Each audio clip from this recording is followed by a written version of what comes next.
Ali yani İbn Fudayl'in özü hakkında da muhtasar da olsa bir sira var.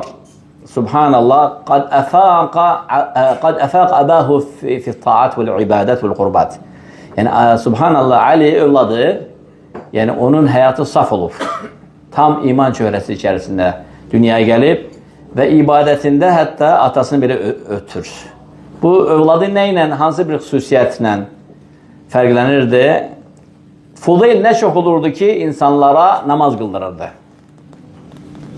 Beytillahil Haram, Mekke'de.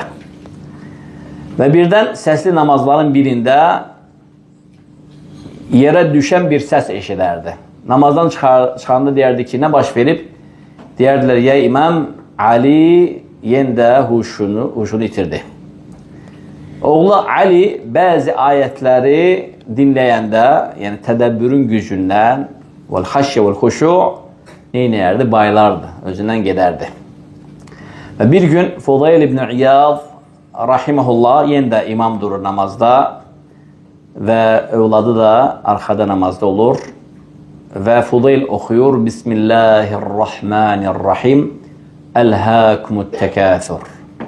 Mal, dövlət, sərvət, toplamaq, yığmaq, saymaq sizin başınıza o kadar qattı ki ta ki qəbirlərin ziyarətgahına, yəni qəbirlərə düşüb orada ahireti gözleyen ziyaretçilara yani çevrildiniz. Elhâkumut tekâthur hatta zurtumul makabir kella sevfe te'lemun. Ama hayır, siz sonra bileceksiniz.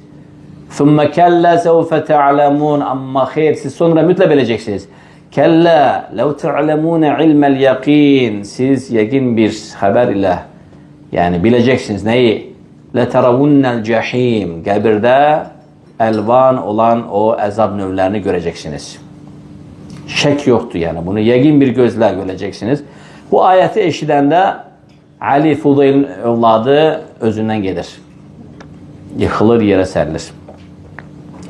Namazdan çıxanda görürlər ki, uşaq ayılmayıb və onu evə aparırlar. Gənc olur. Gənc. Üstündən bir gün ve bir akşam geçir, uşaq gözlerini açır ve deyir ki, Elhâkumut tekâthur. Sanki sayıqlayır. Elhâkumut tekâthur. Hatta zurtumul mekabir. Kella sevfe te'lemun. Amma hayır, siz sonra mütle bileceksiniz. Bunu deyir ve uşaq təzdən özündən gedir ve yenə bir gün ve sabahsı akşama kimi özünə gələ bilmir. Ve sonra gözlerini açır ve deyir ki La ilahe illallah ve ruhunu tapşırır. Allahu Ekber ve lillahil hamd.